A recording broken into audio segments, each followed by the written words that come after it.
बड़ी जानकारी। हरियाणा में बीजेपी को पूर्ण बहुमत मिला, तीसरी बार अब बीजेपी की सरकार बनेगी। एक बार फिर से बीजेपी इतिहास रचते हुए हरियाणा में नजर आई। बीजेपी 48 और कांग्रेस का 37 सीटों पर कब्जा रहा है। नैब सिंह सैनी फिर बन सकते हैं मुख्यमंत्री, पीएम मोदी ने बताई ये ऐतिहासिक जीत। एक बार फिर से बीजेपी ने हरियाणा में हैट्रिक रच दी, जहां हर बार जिस तरह से देखा जाता था कि 2 बार से ज्यादा किसी भी की सरकार जो है वो हरियाणा में नहीं बनी, लेकिन इस बीच बीजेपी की तीसरी बार हैट्रिक के साथ पूर्ण बहुमत के साथ सरकार बनी है। और जिस तरह से देखें तो बीजेपी में इस समय खुशी का माहौल है, जश्न का माहौल है, क्योंकि अगर एग्जिट पोल के हिसाब से देखें तो एग्जिट पोल में साफ तौर से कांग्रेस को बढ़त मिलती हुई नजर आ रही थी और कांग्रेस अपनी जीत का दावा भी कर रही थी। लेकिन बीजेपी की जिस तरह से जीत हुई है, पूर्ण बहुमत मिला, कहीं ना कहीं इसमें जो मुख्य भूमिका रही है साइलेंट वोटर्स की, साफ तौर से देखने को मिली है। मुख्य भूमिका साइलेंट वोटर्स की रही, क्योंकि लगातार किसानों की तरफ से, पहलवानों की तरफ से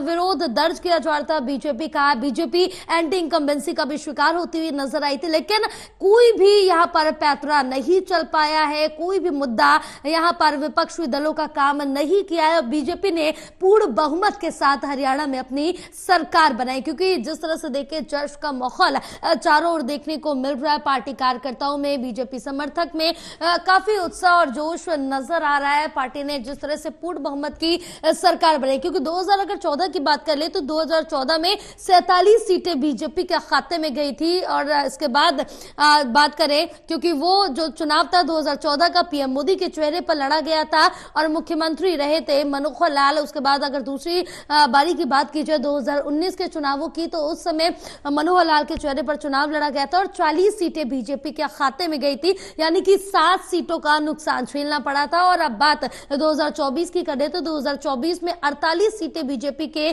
खाते में आई हैं, यानी कि 8 सीटों का एक बार फिर से इजाफा हुआ है। तो कुल मिलाकर अगर देखें तो अच्छा एक कमबैक देखने को मिल रहा है बीजेपी का। 47-40 के बाद दोबारा से 48 सीटें आना कहीं ना कहीं साफ तौर से दर्शाता है कि एक बड़ी जीत, एक बड़ी पार्टी के रूप में हरियाणा में उभर के, क्योंकि इससे पहले की अगर बात करें 2014 से पहले की, तो यहां पर कांग्रेस की सरकार बनी और 2 बार से ज्यादा किसी की भी सरकार यहां टिक नहीं पाई और तीसरी बार सरकार रच के बीजेपी ने हैट्रिक रच दी है। हमारे साथ हमारे सहयोगी विशाल लाइव जुड़े हुए और ज्यादा जानकारी लेंगे।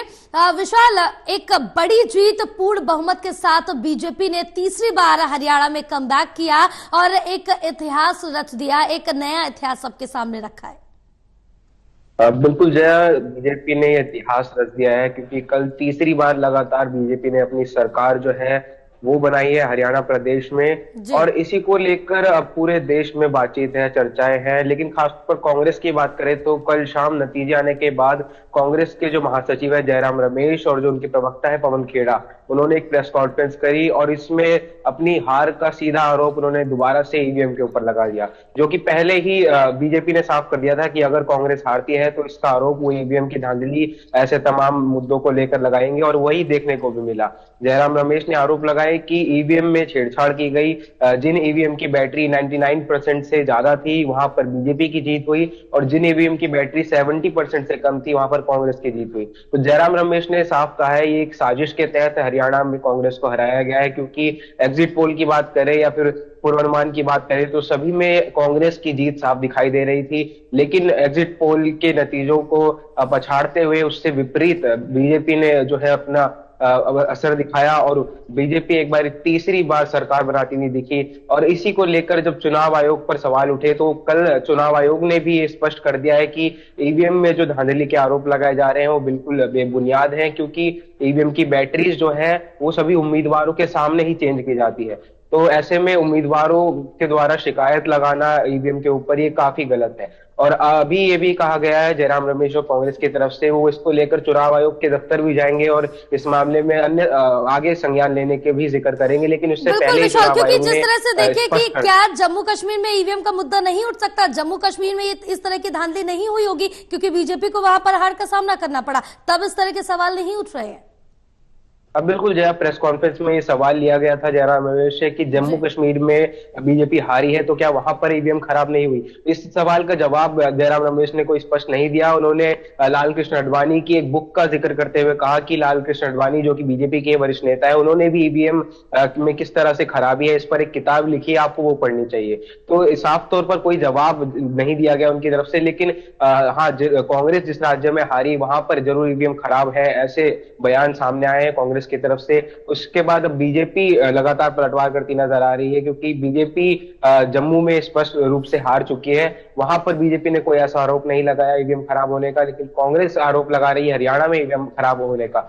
तो ऐसे में अब दोनों पार्टी के बीच ईवीएम को लेकर तकरार बना हुआ है। लेकिन इस बीच इलेक्शन कमीशन ऑफ इंडिया ने पहले ही स्पष्ट कर दिया है कि ईवीएम में किसी प्रकार की धांधली नहीं हुई है और एकदम निष्पक्षता के साथ प्रासंगिक तौर पर ये चुनाव किए गए हैं। हाँ बिल्कुल विशाल है, क्योंकि कहीं ना कहीं ये भी साफ तौर से कह सकते हैं कि हरियाणा में जो हार हुई है कांग्रेस की, वो कांग्रेस डाइजेस्ट नहीं कर पा रही है, जिस वजह से इस तरह के आरोप लगाए जा रहे हैं। बहरहाल, क्योंकि एग्जिट पोल की अगर हम बात कर ले तो एग्जिट पोल में जो नतीजे आ रहे थे, जो रुझान सामने आ रहे थे लगातार, उसमें कांग्रेस बढ़त बनाई थी। और कहीं ना कहीं इसी बढ़त को लेकर हम सुबह कल चर्चा भी कर रहे थे। जो माहौल था कांग्रेस में जश्न का देखने को मिल रहा था पूरी तरह से, यानी कि कांग्रेस आश्वस्त थी कि वो जीत दर्ज करेगी, क्योंकि 2 बार से सरकार बीजेपी की रही है और ये भी कहा जाता है कि 2 बार से ज्यादा सरकार हरियाणा में नहीं टिकती। लेकिन तीसरी बार हैट्रिक मार के बीजेपी ने जो पलड़ा है अपना भारी करते हुए नजर आई है।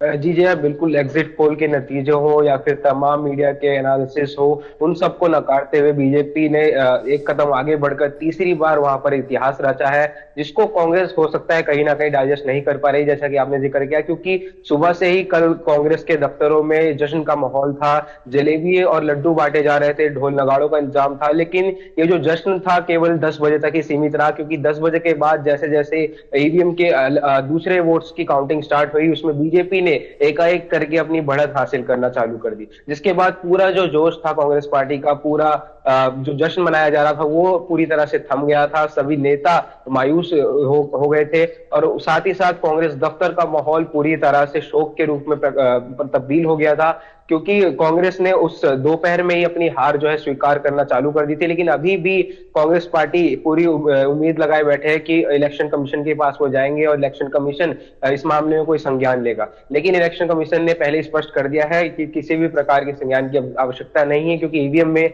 कोई भी धांधली नहीं हुई है। अब कांग्रेस इस चीज को कैसे लेती है, क्या आगे कोई कदम उठाती है, ये देखने वाली बात होगी। हाँ बिल्कुल, आगे देखना होगा, क्योंकि अगर बीजेपी जीत रही है तो बहरहाल ईवीएम का बदनाम होना तो तय माना जाता है। ये पहली बार नहीं है, हमेशा से देखते चले हैं, क्योंकि जम्मू कश्मीर में भी चुनाव बीजेपी हारी लेकिन उसके बाद सवाल नहीं उठे, लेकिन हरियाणा में जीत गई तो उसके बाद सवाल उठ रहे। बहरहाल इस बीच ये भी दावा किया जा रहा है कि एक बार फिर से मुख्यमंत्री नायब सैनी को ही मुख्यमंत्री बनाया जा सकता है। अब बिल्कुल बीजेपी ने पहले ही अपना मुख्यमंत्री चेहरा जो है वो साफ कर दिया था, जिसमें नायब सिंह सैनी का नाम था। लेकिन अनिल विज भी मुख्यमंत्री पद का दावा ठोक रहे थे। हालांकि उन्होंने ये भी कहा था कि जो ऊपर फाइनल फैसला है वो आलाकमान का होगा। तो आलाकमान का भी यही साफ रुख है कि सीएम नायब सिंह सैनी के नेतृत्व में ही अगली जो दोबारा से सरकार बनाई जाएगी। और कल जब टोटल टीवी से नायब सिंह सैनी बात कर रहे थे, एक मंदिर में वो पहुंचे थे, हनुमान मंदिर में, तो नायब सिंह सैनी ने दोबारा स्पष्ट किया था कि हरियाणा प्रदेश के सीएम वही बनेंगे। और ये पूरी तरह से क्लियर हो गया है, पूरी इमेज साफ हो चुकी है कि हरियाणा में तीसरी बार पूर्ण बहुमत के साथ इतिहास रचते हुए बीजेपी दोबारा सत्ता में वापस आ रही है। बिल्कुल, फिलहाल विशाल आप हमारे साथ बने रहिए, आगे भी आपसे जानकारी लेते रहेंगे।